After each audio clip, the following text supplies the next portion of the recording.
ఇక్కడ బహుజన్ సమాజ్ పార్టీ అంబేద్కర్ పూలే ఆలోచన సిద్ధాంతం కాస్త కుడి ఎడమ లోక్నాయక్ జయప్రకాష్ నారాయణ్ ప్రభావం అనుకున్నా సరే, జనతాదళ్ సెక్యులర్ కర్ణాటకలో, సమాజ్వాదీ పార్టీ ఇవన్నీ వచ్చినాయి కదా, జేడీయూ ఇవన్నీ వచ్చినాయి కదా. వీళ్ళు చేయలేని మీరు కొత్తగా ఏం చేస్తారు? అంటే ఒకటి ఏంటంటే ఇక్కడ జయప్రకాష్ నారాయణ, జేడీయూ ఇవేంటంటే ఆయా రాష్ట్రాల్లో ఉన్న భూమిహారులు, క్షత్రియులు, ఆ రాష్ట్రాల్లో ఉన్నటువంటి బ్రాహ్మణ ఆధిపత్యం మీద తమ మీద ఆధిపత్యం చేస్తున్న 1-2 కులాల మీద, ఉదాహరణకి తమిళనాడులో జస్టిస్ పార్టీ కానీ, దాన్ని అనుసరించినటువంటి మరి కొంతమంది పెరియారు లేదంటే త్రిపురనేని, కర్ణాటకలో కొంతమంది లింగాయతులు, తర్వాత బీహార్లో మరి ఉత్తరప్రదేశ్లో ములాయం సింగ్, లల్లు ప్రసాద్ యాదవ్లు కొన్ని చోట్ల జరిగినాయి. అది కొంత మేరకు జరిగినాయి. పూర్తిగా సమాజాన్ని పరివర్తన చేసి అట్టడుగు వర్గాల్లో మరి బీసీ ఎస్సీ ఎస్టీల్లో ఒక భావజాల విప్లవాన్ని తీసుకొచ్చి టోటల్ సిస్టాన్ని ట్రాన్స్ఫార్మ్ చేసే మూమెంట్ మాత్రం అంబేద్కర్ కాన్షీరామ్ లెగసీ అనే నడిచింది. దానికి కొనసాగింపుగానే తెలంగాణలో మేము ఈరోజు ప్రయాణం చేస్తూ ఉన్నాం. ఈ ప్రయాణం చేస్తున్న క్రమంలోనే దాదాపు 10 ఏళ్ళు సామాజిక సాంస్కృతిక ఉద్యమాన్ని నిర్వహించి ధర్మ సమాజ్ పార్టీని స్థాపించడం, మొన్నటి అసెంబ్లీ ఎన్నికల్లో పార్టీ పెట్టగానే పోటీ చేసే ఒక కల్చర్లోకి పోయాం, పోటీ చేసాం, ఏదో గౌరవప్రదమైన ఓట్లు వచ్చినాయి. మళ్ళీ ఇప్పుడు పార్లమెంట్లో పోటీ చేస్తున్నారు. కానీ ఇక్కడ మీరు కులాల వారీగా మాట్లాడుతూ వెనుకబడిన వారు చైతన్యం అని మీరు అంటున్నారు. ఈ మధ్యనే తెలంగాణ ప్రభుత్వం కులగణన చేస్తున్నది. దానికి మీ మద్దతు ఉంటుందా? కులగణనకు అంటే బేసికల్గా బుచ్చన్నభాయ్, అదే ప్రజాస్వామ్యం ఫలించాలంటే, ప్రజాస్వామ్యం ఫలతీకృతం జరగాలంటే ప్రజాస్వామ్యానికి కావలసిన కొలమానము, కొలబద్ద ఏంటంటే కులగణన చేయాలి. కులగణన అనేది సమాజాన్ని కులగణన చేసి ఆ కులగణన ద్వారా ఎవరెంత జనాభానో వారికంత వాటా కేటాయించినప్పుడు, అంటే కులగణన చేయడం ద్వారా ఎంత జనాభా అని తేలుతుంది. ఎవరెంత జనాభానో వారికంత వాటాని డిస్ట్రిబ్యూట్ చేయడమే ప్రజాస్వామ్యంలో ఉన్న అంతర్సూత్రం. డెమోక్రసీ విజయవంతం కావాలా. డెమోక్రసీ అంటే ప్రజల యొక్క స్వామ్యం, ప్రజల భాగస్వామ్యం. అసలు ప్రజాస్వామ్యం అంటే అర్థం ఏంటి?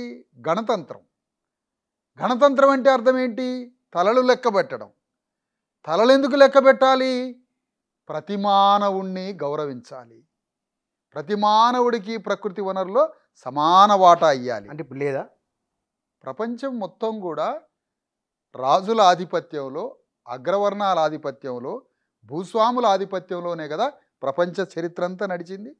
ఆ ప్రపంచం మీద తిరుగుబాటు చేయబట్టే కదా గ్రీకు దేశం నుంచి రిపబ్లిక్ ఆలోచన వచ్చింది, లేదా చైనాలో ఒక విప్లవం వచ్చింది, ఫ్రాన్స్లో ఒక విప్లవం వచ్చింది, రష్యాలో ఒక మార్క్స్ ద్వారా విప్లవం వచ్చింది, భారతదేశంలో డాక్టర్ అంబేద్కర్ సిద్ధాంతం ద్వారా రిపబ్లిక్ వచ్చింది. అంటే రిపబ్లిక్ మీన్స్ గణ వ్యవస్థ, అంటే గణతంత్రము. గణతంత్రం ఎక్కడి నుంచి వచ్చింది? సామ్రాట్ అశోక చక్రవర్తికి పూర్వకాలం నుంచే గణరాజ్యాలు వచ్చినాయి. ఆ గణరాజ్యాలు అంటే గణ అంటే గణించటము, గుణించటము. గణరాజ్యము అంటే ఆ భూమి మీద సరిహద్దులు, ఏ సరిహద్దుల దేశం ఉందో ఆ సరిహద్దుల దేశంలో ఎవడో భూస్వామియో, ఒక రాజో, ఒక ఫ్యూడలో, ఒక గుత్తాధిపత్యం వహిస్తున్నటువంటి వాడి చేతిలోనే భూమి, వాడి చేతిలోనే రాజ్యం, వాని చేతిలోనే సర్వ ప్రకృతి వనరులు చేతిలో పెట్టుకొని ఆ రాజు దైవాంశ సంభూతుడని, రాజే దైవకర్త అని, దేవుడే అతన్ని పంపించాడనే కొనే రోజుల్లో గణరాజ్య భావన బయటికి వెళ్ళింది. గణరాజ్యము అని అంటే దేవుడు పంపలేదు, అతను రాజు అంటే ప్రభువు కాదు, ప్రజలే ప్రభువులు, ప్రజలే శాసనకర్తలు అని ఒక రిపబ్లిక్ ఆలోచన. రిపబ్లిక్ ఆలోచన. Republic means గణరాజ్యం. గణరాజ్యం అంటే తలలన్నీ లెక్క పెట్టాలి, ప్రకృతి వనరులన్నీ సమానంగా పంచాలి. అదే డెమోక్రసీ మరొక పదం. ఆ ప్రజాస్వామ్యం విజయవంతం కావాలి అని అంటే తలలు లెక్క పెట్టాలి.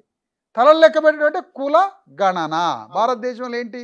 వర్గగణన కాదు, కులగణన. కులగణన. కాంగ్రెస్ కూడా కులగణన. అదే కుల వ్యవస్థ అంటే కులగణన. మీరు ఆహ్వానిస్తారా దాన్ని? అదే ఏం లేదు. ఇప్పుడు ఫస్ట్ రాహుల్ గాంధీ ఎక్కడికి పోయిండు అని అంటే, ఒక పక్కన బ్రాహ్మణవాదము, ఒక పక్కన మనువాదము, ఒక పక్కన హిందూవాదంగా బయలుదేరిన బీజేపీకి ఇరుగుడుగా డాక్టర్ అంబేద్కర్ కాన్షీరాముల పేరు చెప్పకుండా దాని అంతర్సూత్రాన్ని రాహుల్ గాంధీ తీసుకొని కులగణనకు బయలుదేరిండు. కులగణని మద్దతు చేయాల్సిందే, అందులో తిరుగులేదు. కులగణన అంటున్నప్పుడు రాహుల్ గాంధీ కానీ ఇక్కడ ఉన్న రేవంత్ రెడ్డి కానీ కులగణన అనే దానికన్నా వాళ్ళు అనాల్సిన మాట కులగణన అనేది ఒక మెజర్మెంట్. కులగణన అనేది మెజర్మెంట్ ద్వారా ఇప్పుడు ఒక పండ్లు తీసుకొస్తాం, కిలో పండ్లు అందరికీ పంచాలి. ఇక్కడ తరాజు గురించి మాట్లాడతామా, అందరి గురించి పంచడం గురించి మాట్లాడతామా? కులగణన అనే దానికన్నా ఎవరెంత జనాభానో వారికంత వాటా. తెలంగాణలో ముదిరాజులు 50 లక్షల మంది ఉన్నారు కాబట్టి వీళ్ళకి 5 మంత్రి పదవులు కావాలి, 10 ఎమ్మెల్యే సీట్లు కావాలి. గొల్లోళ్ళు 50 లక్షల మంది ఉన్నారు, వాళ్ళకి 4 మంత్రి పదవులు కావాలి, వాళ్ళకి 10 ఎమ్మెల్యేల సీట్లు కావాలి. మాదిగలు 50 లక్షల మంది ఉన్నారు, వాళ్ళకి 4 మంత్రిత్వ శాఖలు 3 మంత్రిత్వ శాఖలు కావాలి, ఒక 12 ఎమ్మెల్యేలు కావాలి, 3 ఎంపీ సీట్లు కావాలి. ఇది ఎవరెంత జనాభానో వారికి అంత వాటా. తెలంగాణ భూమిలో 1 కోటి ఎకరాలను మేము చూపిస్తాం. ప్రభుత్వ భూమి కావచ్చు, ఇనాం భూమి కావచ్చు, వక్స్ భూమి కావచ్చు, ఎన్ఎస్పి భూమి కావచ్చు, అటవీ భూములు కావచ్చు, దాదాపు 20 రకాల భూములు ఉన్నాయి ప్రభుత్వం దగ్గర. ఆల్రెడీ ఇచ్చినటువంటి భూములు ఒక్కొక్క స్టూడియో దగ్గర మురిగిపోతున్నాయి, 100 ఎకరాలు. వాళ్ళ లీజ్ టైం కూడా అయింది. ఈ భూమి ఏదైతే ఉందో ఈ భూమిలో ఇగో పేద గొల్లోళ్ళు ఉన్నారా, వాళ్ళు ఎంత జనాభా వాళ్ళకంత భూమి ఇవ్వాలి. మాదిగ వాళ్ళు ఉన్నారా, వాళ్ళకి ఎంత భూమి కావాలో వాళ్ళకంత భూమి ఇవ్వాలి. బ్యూరోక్రసీ ఐఏఎస్లు 100 మంది ఉన్నారు. 100 మంది ఐఏఎస్లలో ఎంతమంది ఉన్నారు బీసీలు? ఎంతమంది జ్యుడిషియరీలు ఉంది? జ్యుడిషియరీలో ఎంతమంది బీసీలు ఉన్నారు? హోల్ సెంట్రల్ ఇన్స్టిట్యూట్స్ ఉన్నాయి. సెంట్రల్ యూనివర్సిటీ కావచ్చు, హైదరాబాద్లో సెంట్రల్ యూనివర్సిటీ కావచ్చు, లేకపోతే ఐబిఎం కావచ్చు, లేకపోతే ఢిల్లీలో ఉన్న జేఎన్యూ కావచ్చు. ఆల్ సెంట్రల్ ఇన్స్టిట్యూట్స్, కేంద్ర విశ్వవిద్యాలయాలు కానీ కేంద్ర సంస్థలు కానీ జ్యుడిషియరీ సిస్టంలో కానీ ఈ సిస్టంలో బీసీలకు ఎంత వాటా ఉంది? అదే కులగణన. అదే ఇస్తామని చెప్తున్నారు వాళ్ళు. అదే కులగణన. అదే ఇస్తామన్నప్పుడు రేవంత్ రెడ్డి ఒకవైపు కులగణన అంటాడు. కులగణన అంటే ఎవరెంత జనాభానో వారికి అంత వాటా. 7 పార్లమెంటు స్థానాలు 7 పార్లమెంటు స్థానాలు రెడ్డిలకు ఎట్లా ఇస్తాడు? అంటే కులగణన సిద్ధాంతానికి బద్ధ వ్యతిరేకి రేవంత్ రెడ్డి. ఒకవేళ కులగణన సిద్ధాంతమే రేవంత్ రెడ్డి అమలు చేస్తే మరుక్షణమే ఆయన సీఎం సీట్ నుంచి కిందికి దిగి 90% ఉన్న అణగారిన వర్గాల వ్యక్తిని ముఖ్యమంత్రి పీఠం మీద కూర్చోబెట్టాలా. అదే కులగణన సిద్ధాంతం. మరి కులగణన సిద్ధాంతాన్ని అమలు చేస్తున్నాడా, లేదంటే పుట్టుకున్న అసలు వీళ్ళని ఎట్లా మోసం చేయాలా? కులగణన ద్వారా ఎవరెంత జనాభో తెలుస్తుంది కదా. ఆ ఎవరెంత జనాభో తెలిసినప్పుడు ఇప్పుడు ఒక పులి ఏం చేస్తుంది, అడవిలో ఎక్కడ జింకలు ఉన్నాయి, ఎక్కడ మేకలు ఉన్నాయని ముందు లెక్క పెట్టుకుంటుంది. పెట్టుకొని పలానా ఏటి ఒడ్డున జింకలు బురదలో నీళ్లు తాగడానికి పోయినప్పుడు వాటి కాళ్ళు బురదలో చిక్కుకొని ఉంటాయి, అప్పుడు వేటాడాల. కులగణన కూడా పొరపాటున అట్లనా ఏంది? బీసీలు ఏడున్నారు, ఎస్సీలు ఏడున్నారు, ఎస్టీలు సకల జన సర్వే చేయలే కేసీఆర్? సకల జన సర్వే కూడా దొంగతనం కోసమే. సకల జన సర్వే అంటే కోసం కాదా? ఎక్కడ ఎవరున్నారు, ఎక్కడ ఎంతమంది ఉన్నారు, వీళ్ళని ఎట్లా మోసం చేయడానికి వాళ్ళ సకల జన సర్వే. ఇక్కడ మేము కోరేది ఏంటంటే కులగణన అంటే ప్రజాస్వామ్యానికి మూల సూత్రం, రిపబ్లిక్ కంట్రీకి మూల సూత్రం.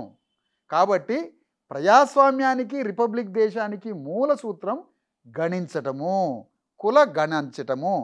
ఆ గణించేది దేనికి అంటే ఎవరు ఎంత జనాభానో వారికి అంత వాటా.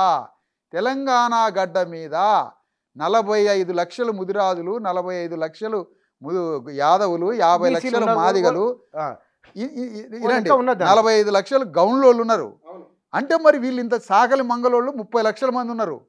విశ్వబ్రాహ్మణులు పద్మశాలీలు 45 లక్షల మంది ఉన్నారు. 45 లక్షలు ఇద్దరు కలిసి దాదాపు 50 లక్షలు ఉన్నారు. మరి వాళ్ళ ప్రాతినిధ్యం అసెంబ్లీలో ఉంది, వాళ్ళకి మంత్రి పదవులు ఏమున్నాయి, ఈ ప్రకృతి భూమిలో వాళ్ళకి వాటా ఏముంది, ఐఏఎస్లలో వాళ్ళకి వాటా ఏముంది, పెద్ద పెద్ద ఇన్స్టిట్యూట్లో వాడేది, జ్యుడిషియరీలో ఎవరు ఉన్నారు? మరి ఈ వాటాలన్నీ తేలాలి కదా. కానీ ఒకటి ఇక్కడ మీరు ఈ వాటాలన్నీ తేలాలంటే అనుకుందాం, ధర్మ సమాజ్ పార్టీ మీరు బయలుదేరిండు మీరేమని బీసీ ఎస్సీ ఎస్టీ కులగణన అంటే మొత్తం గణించడము గుణించడము సమాన అవకాశాలు ఇవ్వడం, అంటే ఎవరెంతో వారికి అంత. అదే కదా మీ ఉద్దేశం. చిన్న పోలిక చేస్తాను నేను. తెలంగాణ రాష్ట్రం కోసమే జరుగుతున్న పోరాటంలో అందరి ఎజెండా ఒక్కటికి చేయగలని కేసీఆర్.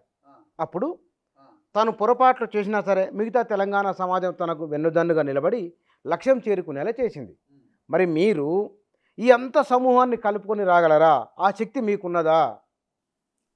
ఆ శక్తి సత్యానికి ఉంటుంది, వాక్యానికి ఉంటుంది. మనిషి శరీరానికి కాదు సత్యం ఉండేది, నా శరీరానికి కాదు. నా దగ్గర ఉన్నటువంటి వాక్కు బలం అది. నా దగ్గర ఉన్నటువంటి సత్యానికి ఉన్న బలం అది. కేసీఆర్ అందరినీ ఒక దగ్గరికి చేర్చింది, మనం అందరం కలుద్దామన్నది అది అచైతన్యం. అది అచైతన్యం. ఎందుకు అంటే తెలంగాణ వస్తే మనందరం బాగుపడొచ్చు అన్నది కేవలం 1-2 కులాలు రాజ్యానికి రావడం తప్ప దాంట్లో అంతర్సూత్రం ప్రజాస్వామ్యం లేదే. ఒక ఆంధ్ర కమ్మారెడ్డి చేతిలో ఉన్నటువంటి అధికారం తెలంగాణ వెలమారెడ్డి చేతిలోకి ట్రాన్స్ఫర్ అయింది అంతే అధికారం. కానీ ట్రాన్స్ఫర్ అయిన అధికారం ఇక్కడున్న అన్ని అణగారిన కులాల చేతిలోకి అధికారం రాలేదే తెలంగాణలో. తెలంగాణ మూల స్వభావంలో, తెలంగాణ ఫ్యూడల్స్ మూల స్వభావం కల్ట్లో ఏముంటుంది అని అంటే ఇక్కడ అణగారిన వర్గాల్ని అణిచివేసే దృక్పథమే ఉంటుంది.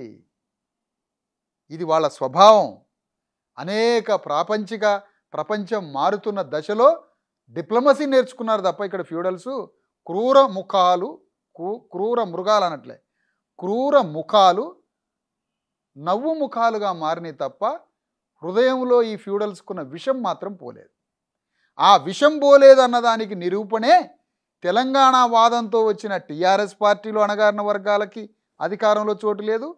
ఆయన్ని పడేసి వచ్చినటువంటి రేవంత్ రెడ్డి గవర్నమెంట్లో కూడా అణగారిన వర్గాలకి స్థానం లేదన్న గీటురాయే తెలంగాణ ఉద్యమం పేరుతో నక్సలైట్ల ఉద్యమం వచ్చినా, తెలంగాణ పేరుతో కమ్యూనిస్టు పార్టీలు ఉద్యమం చేసినా, తెలంగాణ పేరుతో ప్రజాసమితి పేరుతో మరి చెన్నారెడ్డి ఉద్యమం చేసినా, తెలంగాణ పేరుతో కేసీఆర్ ఉద్యమం చేసినా, తెలంగాణ పేరుతో ఇంద్రారెడ్డి ఉద్యమం చేసినా, తెలంగాణ పేరుతో రేవంత్ రెడ్డి పార్టీ తీసుకొచ్చి ఉద్యమం చేసినా, ఈ మొత్తం తెలంగాణ పేరు మీద జరిగిన అన్నింటిలో మళ్ళా 90% రెడ్డి వెలమలే ఉన్నారు తప్ప తెలంగాణ పేరుతో చేసిన ఈ మొత్తం ఉద్యమాల్లో ఎక్కడ అణగారిన వర్గాలకి చోటు లేదు, అధికారం లేదు. మా వాళ్ళకి అడిగే జ్ఞానం లేదు, తెలివి లేదు. జస్ట్ తెలంగాణ వస్తే చాలని బలైపోయారు, దేశానికి స్వాతంత్రం వస్తే చాలని బలైపోయారు, కార్మిక రాజ్యం వస్తే చాలని బలైపోయారు కమ్యూనిస్టు పార్టీలో. కానీ ఇందులో మా వాటా ఎంత ఉంది అనే కుల చైతన్యం మాత్రం అణగారిన వర్గాలకి లేకపోవడమే అసలైన బాధాకరమైనటువంటి విషయం.